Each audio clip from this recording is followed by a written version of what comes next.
Hello, this is Mark Tooley, president of the Institute on Religion and Democracy, speaking today with the infamous Dr. William Abraham, chair of Albert Outler Methodist Studies at Perkins School of Theology at Southern Methodist University in Dallas. Billy is an Irish Methodist, which is a very unique niche, and he is, I think, the most prominent, influential Methodist thinker possibly in the world today, if you'll accept that description. I will be sending you the check, the bill afterward. But I've had the privilege of knowing Billy Abraham dating back 25 years. Back in the 1990s, there were, as I recall, two distinguished voices in United Methodist academia who openly aligned themselves with the evangelical renewal movement in the church. One was the late Tom Oden, and the other one was the up-and-coming Billy Abraham. So Billy was Orthodox before Orthodox was in, and he has cleaved to his message in season and out of season. So thank you, Billy, for the consistency of your teaching and message across the years. I appreciate that very much, and thanks for that splendid welcome. We're going to have a rambling, but hopefully provocative discussion about where Methodism is today. But of course, our denomination, the United Methodist Church, seems to be on the verge of a almost historically unprecedented organized schism when the General Conference meets later next year. And many of us who have worked for renewal in the church did not quite anticipate a division. Hoped it could be averted, but now are reconciled to it and think it's best for the future of traditional Methodism. But Billy, what are your thoughts in terms of our current place in Methodist history?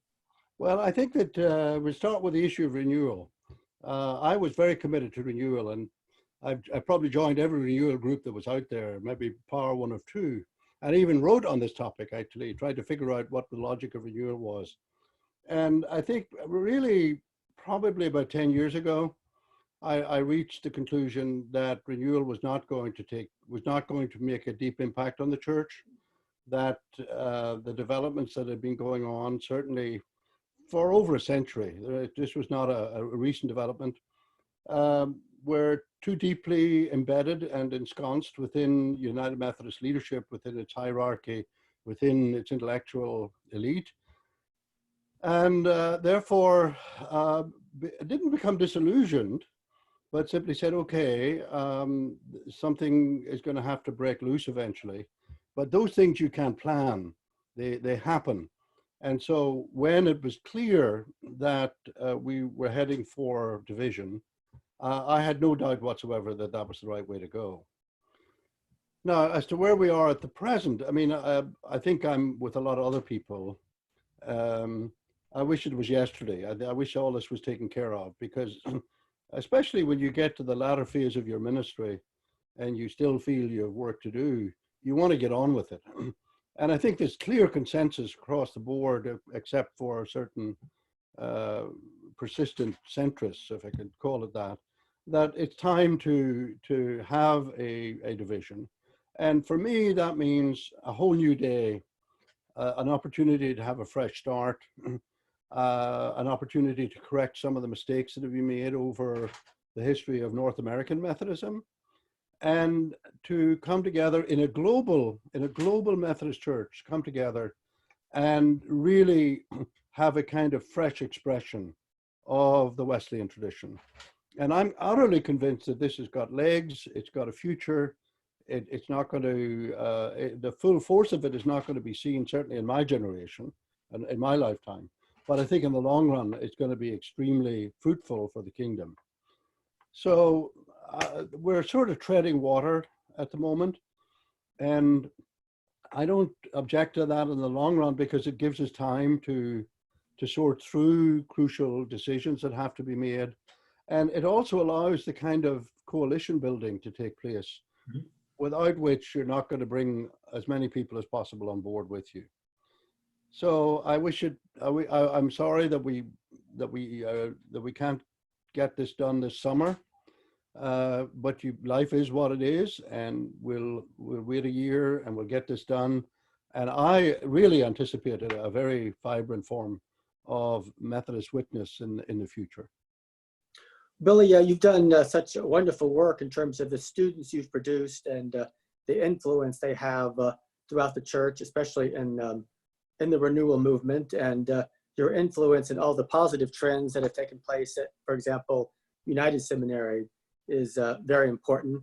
I've noticed among your students that in so many ways they seem to be inoculated against some of the more negative trends in American evangelicalism. Your students seem to be very Catholic with a little c, and have a strong sensibility in terms of the church's public witness. So there's something full-orbed about what you've taught your students that many other Orthodox United Methodists often seem to lack. How do you explain your success in that regard?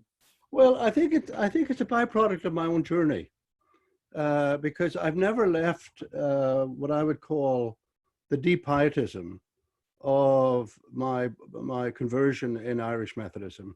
And I had actually growing up a model of Methodism, which gave me a point of contrast for both other denominations and for Methodism in the United States.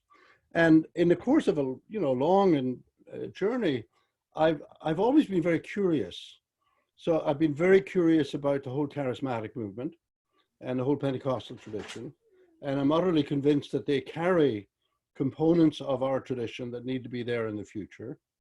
In coming to Dallas, I fell in with Archbishop Dimitri of blessed memory here, who was a former Baptist who became Eastern Orthodox. And so I got introduced to the Eastern Orthodox tradition, which of course had common roots with Wesley. There was roots of it in Wesley.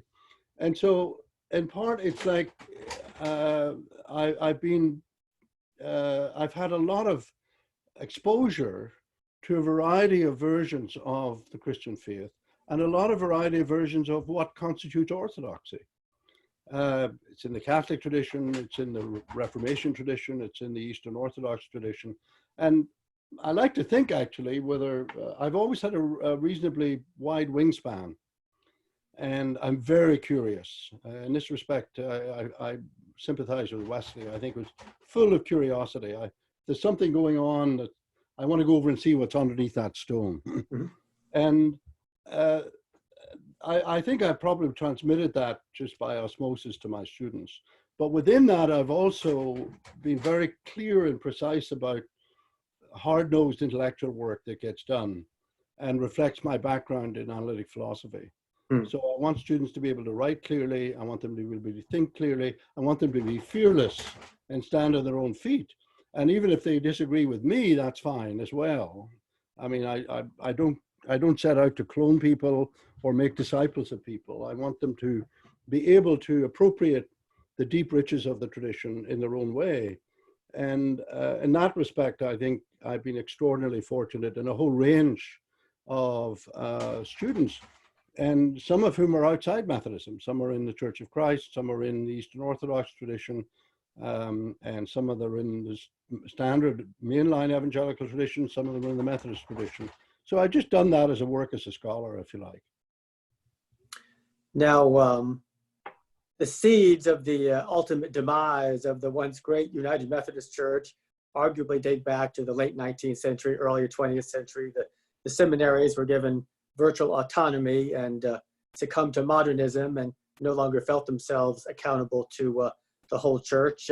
What counsel are you going to give to the new global Methodist Church to avoid the mistakes of the past and to inoculate ourselves? Well, I don't particularly, I understand a way of reading it through the fundamentalist modernist controversy, but that's not the lens which I would normally use. I think that's a useful lens, but it's not the only one.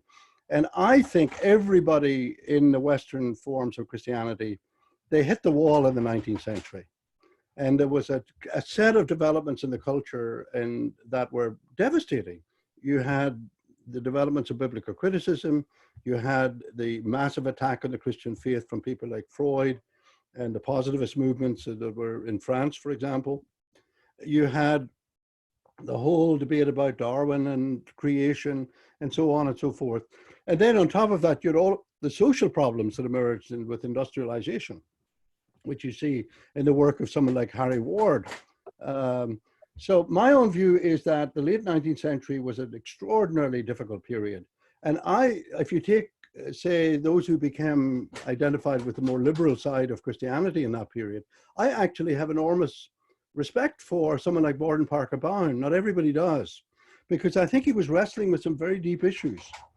Now, he made some serious mistakes, which we can go in and look at again. And that's why I think we've got to look at the whole of the 19th century developments carefully.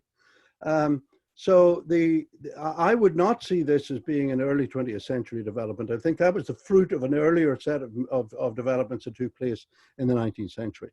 But I think that the fatal mistake that was made, if you like, one of the fatal mistakes that was made was that the side of Wesley that was Trinitarian, the side of Wesley that was broadly Orthodox, I think it got overshadowed by either an obsession with our own experience of God, or with an obsession with changing the world in the social gospel.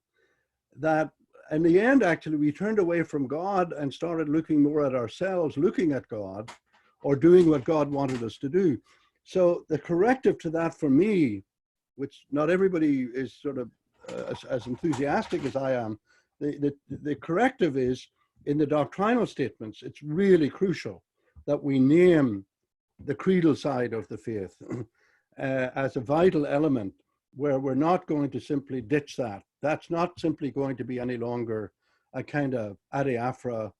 You can have it if you want it, but we're going to change the world, and we're going to be friends with Jesus and have a relationship with God through Jesus. It's clear that that will not last if you don't have the deep sort of elements of the Christian faith as a whole. So I think that's where that's where the doctrinal, so to speak, content and official statements of Methodism have to be fixed, so that we don't make that mistake in the future. And you know, in Wesley's day, it's interesting, Albert Outler used to quote this at length, how Wesley was opposed to dead orthodoxy. In the latter part of his life, he deeply regretted that, because he saw what happened. Even he himself was a bit wobbly about the deep faith of the church, in my judgment. He was more of a historical relativist. But I think he realized, good grief, we've banged that drum so often that we actually then turned against it. And that's why I think among some of the students that I've trained, the re-engagement with the whole sweep of 19th century Methodist theology, which is not known, from Wesley right through until like Henry Sheldon, who's a very interesting theologian at Yale in the early 20th century. I have 2 copies of his systematics. That has to be re-engaged. So there's a scholarly side to it to make sure that we re-engage our own tradition. And then there's a more practical side, that we're not going to fudge it on the deep doctrinal, deep orthodox creedal side of the faith.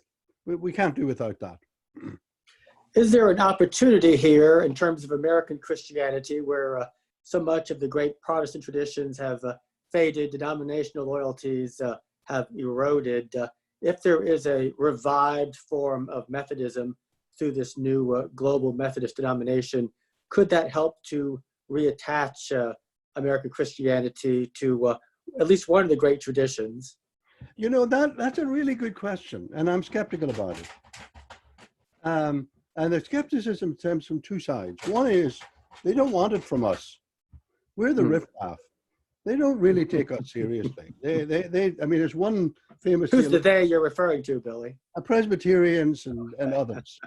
Particularly, you know, like talking to a Methodist theologian is like talking to a teenage girl. It's an appalling comment on their part. But I think they think that we're not up to speed, and we're down the totem pole of theology to be able to do anything for anybody else. So that's one part of this. The other part of this is, I think that Wesley doesn't fit easily into a Western Protestant paradigm of the Christian faith. Now that would take some more than a haircut, a long haircut to unpack. But I actually think what happened to Wesley is that he stumbled onto a whole new vision of primitive Christianity. And the reason why the Anglican Church couldn't handle it is because it didn't understand what was going on there. They were able to, the Anglican Church, for example, was able to absorb John Henry Newman. It was not able to absorb Wesley and the Methodists. That's a very important development. So my view is, and I'll come back to the impact of this. My view is that Methodism is a unique, fresh configuration of primitive Christianity and needs to be seen with its own internal ethos, logic, practices, and missionary strategy, and so on. And it needs to own that. It shouldn't apologize for it. It needs to own it. It needs to articulate it and develop it for the future. And I would see that the impact is going to be much more in what I would call the Protestant underworld. The impact is going to be more on the sort of like riffraff of this world, in terms of the smaller Methodist bodies, although they're not the Wesleyan bodies. They don't trust us in United Methodism because we've not treated them well. We've treated them abominably, actually. But I think there's going to be a wider impact in terms of global Christianity in China and Africa. That's our world. And I'll put it this way. If you look at Wesley backwards, which a lot of people want to do, then, you know, they sort of run the Protestant story, they run back into the patristic story and so on. But if you run it forward into Pentecostalism, the third world, you run it into Christianity in China, this is the most vibrant form of Christianity in the world. In terms of numbers, in terms of work being done, in terms of missionary activity, in terms of service to the poor, there are all sorts of problems in this world, but that's the world that we've created, and we need to recover our nerve about that world. Well, aren't our Calvinist friends at least somewhat correct when they question the intellectual pedigree of Methodism? We've not always carried our weight intellectually, have we, in our history? No, I think this is false. I totally reject that story. I mean, this is the standard story of Mark Knoll and Marsden, these wonderful historians. And I mean, my beloved friend Don Dayton just died this weekend.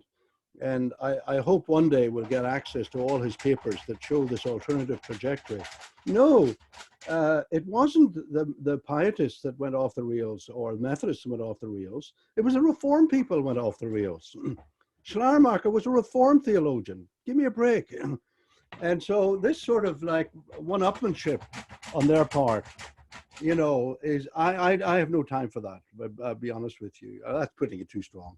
But I think that there's been a historiography that has left out the riffraff because we belong among the bottom end, the bottom feeders in terms of our work, and B, they've left out the high octane work that we did. And so my own more constructive philosophical and theological work is actually deeply, deeply influenced by the Methodist formation. So I'm finishing up 4 volumes right now on divine agency and divine action. And I've just finished a chapter on the problem of grace and freedom. And I think Wesley and company come out on top on that debate. And what we need now is a team of people who are going to say, we're going to take it to the Reformed people who think that we're just sort of like below par intellectually. That's got to stop. We've got to recover our nerve, and we're going to be friendly, and we're going to learn from them, and we're going to be brothers and sisters. After all, early Methodism had a Calvinist version, and it had an Arminian version. So, you know, we don't need to get upset about that.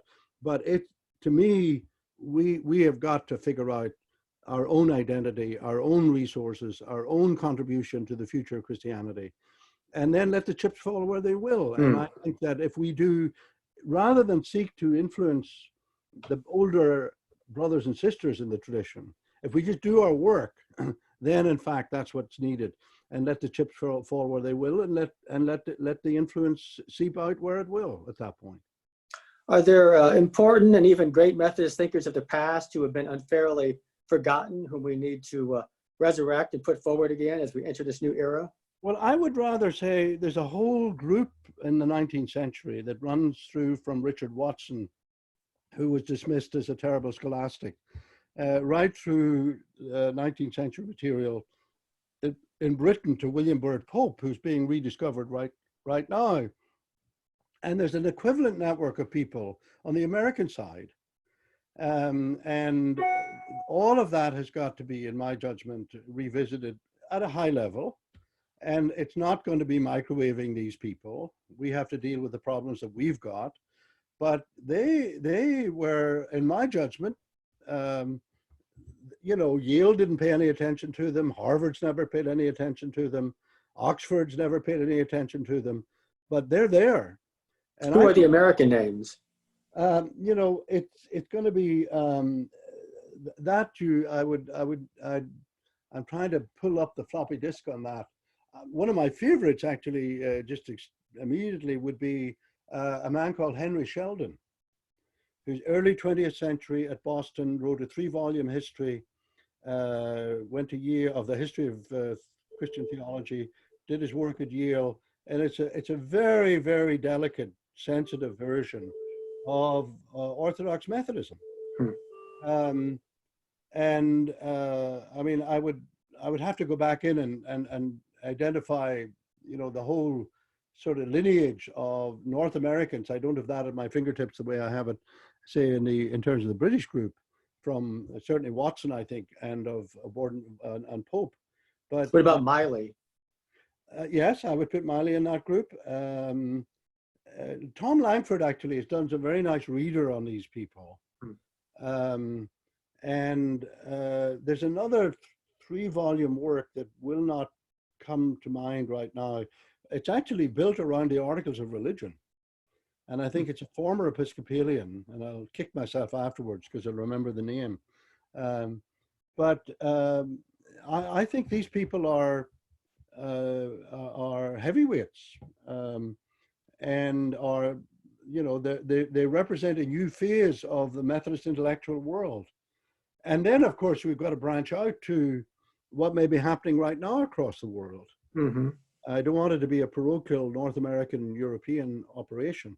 We've got to look at what's happening in the various branches of the African American tradition, what may be going on in Singapore or Latin America and elsewhere.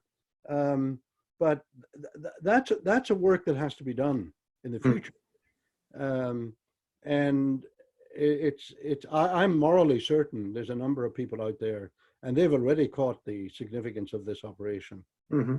Now, I want to say one other thing on this, and it's relative to the work I'm doing absolutely right now.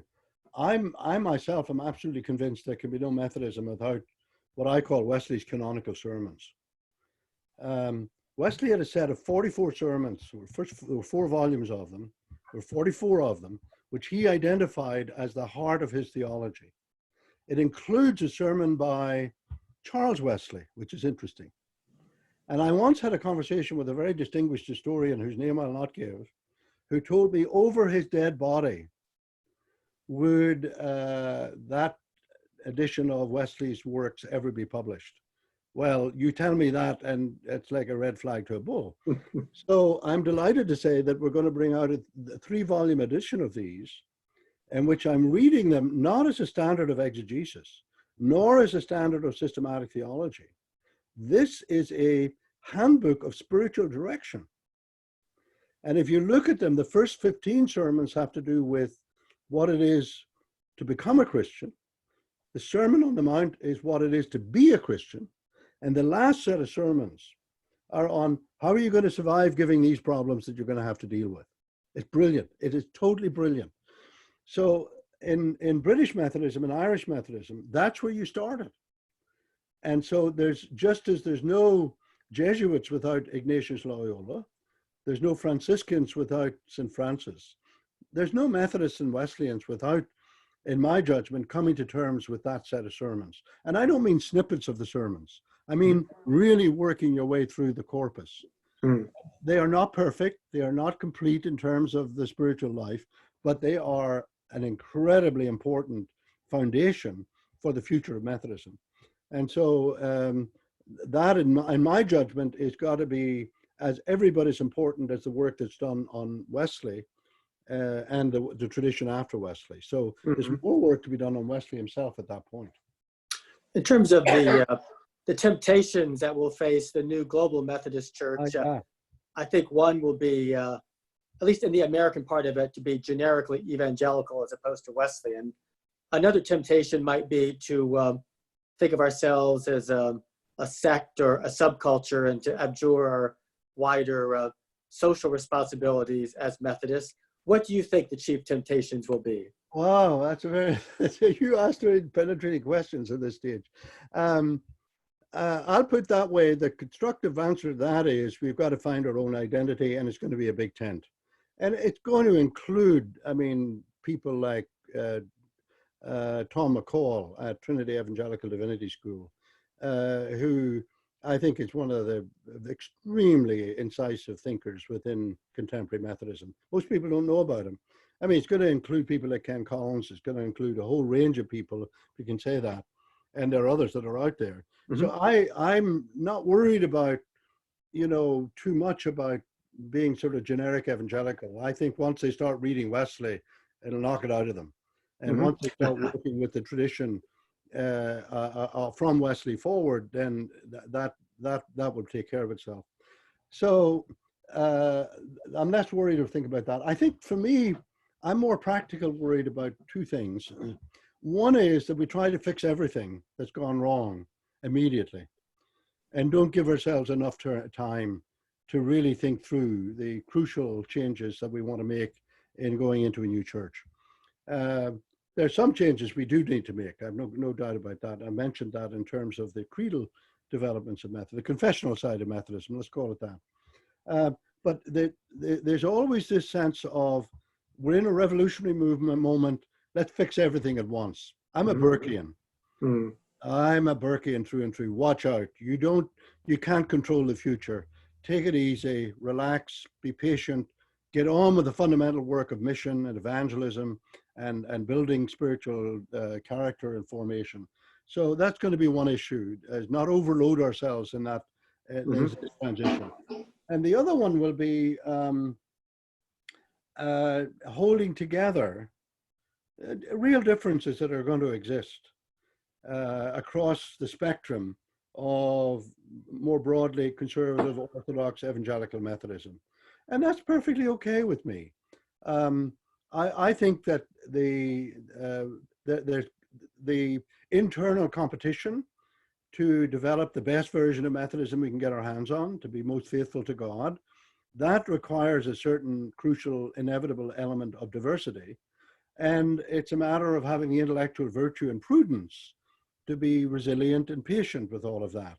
And so not to fulfill the worry or the prediction of our enemies that we're going to split, that we're going to splinter, like we're going to be like every other group that, quote, is broken away, we're going to splinter. Even though we're not breaking away, we're being pushed out.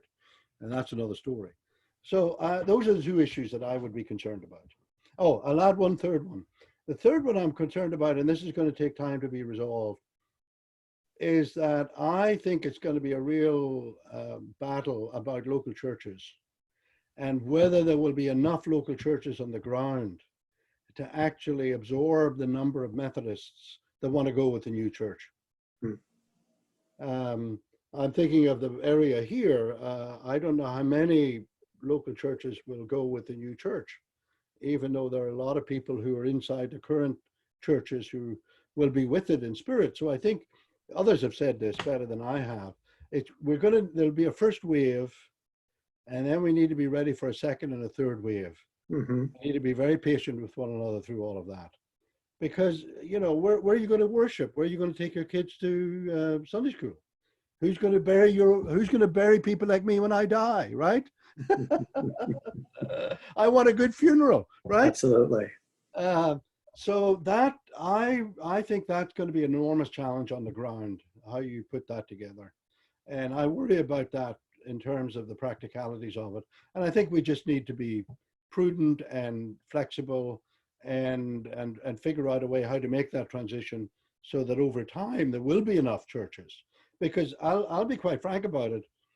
I think the Episcopal leadership at this stage is not going to play fair. I think many of them are going to do everything in their power to retain as many churches as possible. And I'm not going to challenge their integrity or motivation. They're going to want this because they feel this is that's needed. But I do not expect them to treat conservatives, evangelicals, Orthodox, and other people like myself fairly. And that doesn't mean you lie down and let them do it. That's absolutely unjust. I mean, for a church to claim to be just and then act in this way is appalling. But that has to be taken into account as we make the transition. Well, Dr. William Abraham, thank you. It's been a wonderful 25-year journey. Looking forward to the next 25 years. Here. And I'll take 10 to 15. All right. I'll take 10. Billy, thank you so much. You've been a great gift to Methodism, and you will remain so. Thank you for all your work. Bye.